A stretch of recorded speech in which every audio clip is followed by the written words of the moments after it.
تو ہم آدھا دین تو میڈیا سے لے رہے ہیں نا. جو میڈیا کہتا ہے رات کو صبح لوگ وہی کہہ رہے ہوتے ہیں. جو کلچر وہ متعارف کرا رہا ہے وہی ہم اپنا علاقائی کلچر قرار دے دیتے ہیں. تو اب یہ ویلنٹائن ڈے کے نام سے جو بے حیائی کے فروغ کا منصوبہ ہے، عالمی منصوبہ، تو پاکستان کے اندر کہتے ہیں پھول نہیں ملتے اس دن. اللہ اکبر. تو کوئی کسی لڑکی کو پھول دے رہا ہے تو وہ سوچے اگر یہ پھول کوئی اس کی بہن کو دے تو پھر اس کا مزاج کیا ہوگا.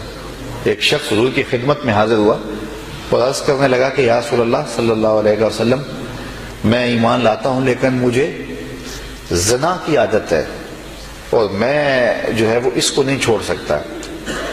تو آقا کریم علیہ الصلوۃ والسلام نے اسے فرمایا کیا تو یہ پسند کرتا ہے کہ تیری ماں کے ساتھ ایسا ماجرا ہو؟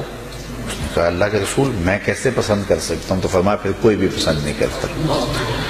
پھر فرمایا کہ اگر تو اس بات کو پسند کرتا ہے کہ تیری ہمشیرہ کے ساتھ یہ معاملہ؟ اس نے کہا یہ تو میں کبھی پسند نہیں کرتا. تو کہا پھر کوئی بھی اپنی ہمشیرہ کے ساتھ ایسا ماجرا پسند نہیں کرتا. پھر حضور نے بیٹی کے بارے میں کہا، بیوی کے بارے میں کہا. تو اس نے کہا کہ یا رسول اللہ میں سچی توبہ کرتا ہوں. تو انسان جب جذبات سے مغلوب ہوتا ہے اور سوچتا ہے، بالخصوص نوجوان کہتا ہے کہ یہ خام خواہ ممبر و محراب کی طرف سے پابندیاں لگتی ہیں، زندگی کو انجوائے کرنا چاہیے، یہ ہمیں کیوں جو ہے وہ ان مشقتوں میں ڈال رہا ہے. تو حضور نے کتنی حکمت کے ساتھ جو ہے وہ اس بات کو سمجھایا. تو ادھر سوچنا چاہیے کہ یہ ماجرا ادھر بھی ہو سکتا ہے، لیکن جب حیا باختہ معاشرہ ہو جائے تو پھر وہ اس کو بھی قبول کر لیتا ہے. اضافات الحیا فصنا ما شئت. جب حیا نہ رہے تو بندہ کہتا ہے ٹھیک ہے میں بھی اس کو قبول کرتا ہوں. تو ایسے بھی معاشرے ترتیب پا گئے دنیا کے اندر.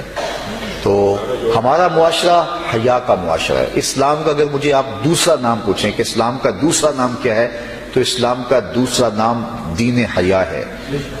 تو اسلام، ہر دین کی ایک شناخت ہوتی ہے، ہر دین کی ایک پہچان ہوتی ہے. اسلام کی پہچان حیا ہے، اور حیا ختم ہو جائے تو پھر کچھ بھی نہیں بچتا. حضور مدینے کے بازار سے گزر رہے تھے اور ایک شخص اپنے بھائی کو حیا کے بارے میں واز کر رہا تھا. تو حضور نے فرمایا داہو فإن الحیا من الایمان. حضور فرمایا چھوڑ دے اس کو، واز کرنے کی ضرورت نہیں، حیا تو ویسے ایمان سے ہے. جب ایمان ہوگا تو حیا خود بخود ہوگا، اور جب حیا نہیں ہے، حیا چھن گیا تو سمجھو کہ ایمان کی کمزوری آ گئی. تو لازمہ ایمان ہے حیا. جب ایمان ہوگا تو اس کا نتیجہ حیا کی صورت میں ضرور برآمد ہوگا. تو اپنے ایمان کو پرکھنا ہو کہ میرے اندر ایمان کا لیول کیا ہے، تو آپ دیکھ لیں کہ میرے اندر حیا کیا ہے. تو حیا ہی دین ہے، اور اسلام کا دوسرا نام حیا ہے، اسلام کی شناخت حیا ہے.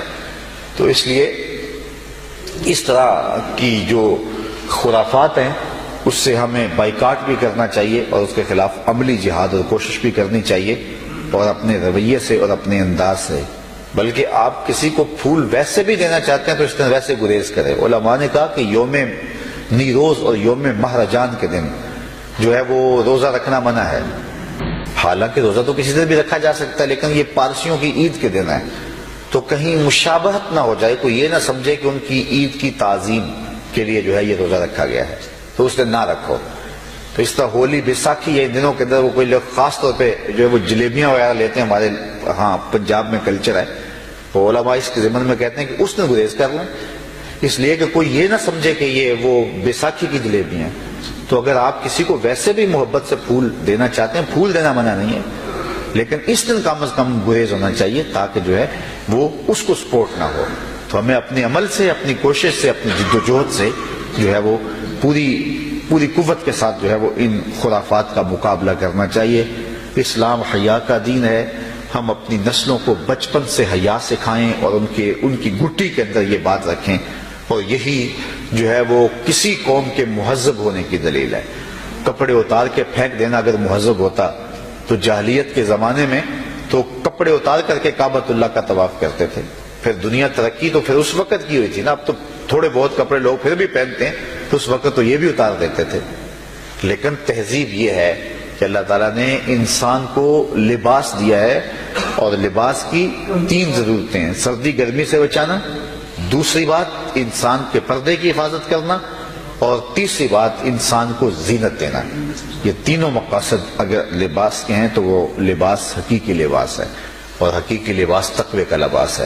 اللہ مجھے آپ کو اپنی رحمتوں کے سائے میں رکھے.